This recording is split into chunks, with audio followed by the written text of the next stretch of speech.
Bonjour et bienvenue chez Il se la joue. Moi c'est Ils, ça s'écrit comme ça, c'est pas très compliqué. Aujourd'hui, on fait la 5e et dernière vidéo au sujet du bullet journal. Je sais, vous êtes triste de devoir me quitter, mais en même temps, vous êtes un petit peu content parce qu'en fait, entre mes blagues nazes et mes conseils un petit peu foufou, voilà. Mais bon, passons aux choses sérieuses. Je n'ai pas mon bullet journal en main parce que ce sera vraiment à vous de jouer maintenant. Première partie de vidéo, on va parler de comment embellir votre bullet journal. Déjà, est-ce que vous avez envie de l'embellir? Oui ou non? Parce que c'est pas obligatoire d'avoir un bullet journal magnifique. Il y en a beaucoup de très jolis sur le net, mais c'est pas obligatoire. Le bullet journal, c'est un cahier pour s'organiser. Si vous voulez vous en servir pour vous éclater en dessin, c'est très bien, mais ça n'est pas obligé. Alors par contre, si vous avez envie, alors vous continuez à écouter. Mais en troisième lieu, si vous êtes un as du dessin, moi je suis vraiment intéressée par vos conseils parce que je suis une quiche. Et cette vidéo, elle est pour les gens comme moi qui sont quiches en dessin, mais qui aimeraient bien tenter 2-3 petits trucs. Voilà les 3 idées que j'ai pour vous. Première idée pour embellir votre bullet journal, vous y allez en gros collage. Vous prenez des photos dedans les magazines ou des photos de votre famille ou je ne sais pas quoi. Vous les découpez, vous les collez, vous rajoutez des petits dessins, vous rajoutez plein de choses et vous en faites un scrapbooking. Je suis assez quiche en scrapbooking, mais j'ai qu'une envie, c'est d'apprendre. Deuxième possibilité, vous retournez dans le rayon fourniture et vous allez vous éclater avec les tampons, les masking tape, les rouleaux, les couleurs, les machins et les bidules et vous vous lâchez. Quand vous avez fait une tâche à l'excellence, vous faites un petit tampon avec une étoile. Direct, c'est plus classe. Et la troisième solution, c'est que vous allez vous améliorer en tant que graphiste amateur. Un peu comme moi.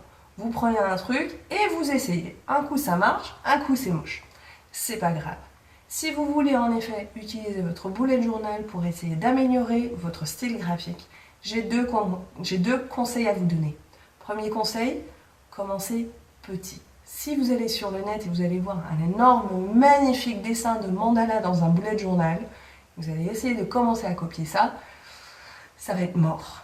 Par contre, si vous commencez avec des petits dessins par-ci, essayez de perfectionner votre écriture par là, ça peut mieux se passer.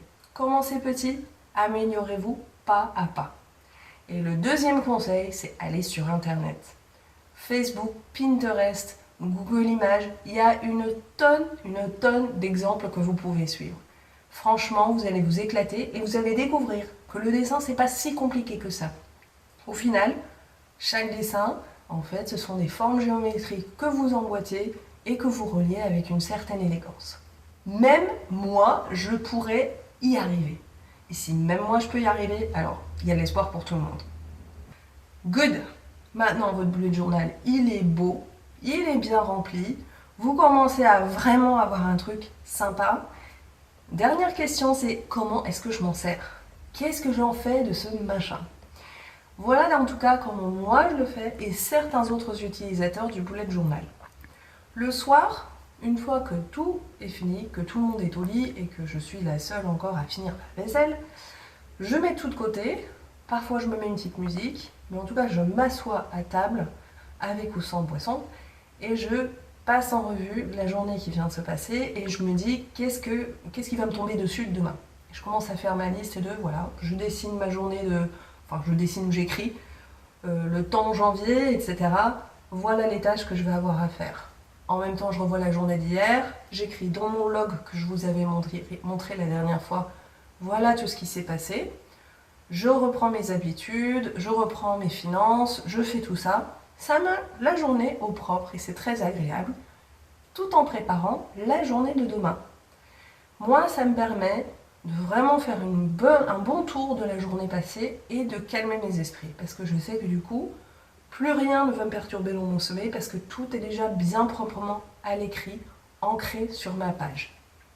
Le lendemain, normalement, j'ai l'habitude de commencer ma journée en buvant de l'eau et en buvant un bon thé vert.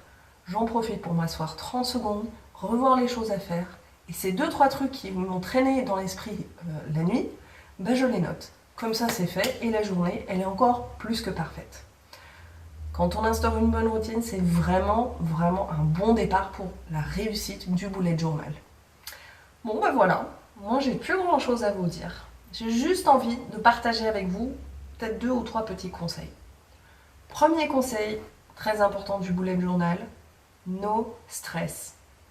Ne vous mettez pas la pression, n'oubliez pas que votre bullet journal, il n'a qu'un but et c'est d'organiser votre vie et de vous faciliter votre quotidien.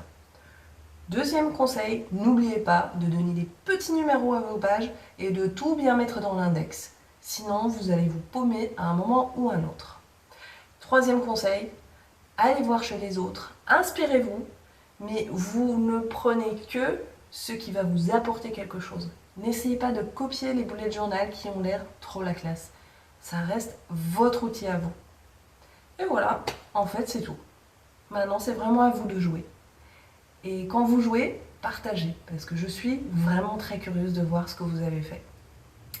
En tout cas, moi, je vous embrasse et je vous dis, qui sait, peut-être à bientôt pour de nouvelles vidéos un peu déjantées.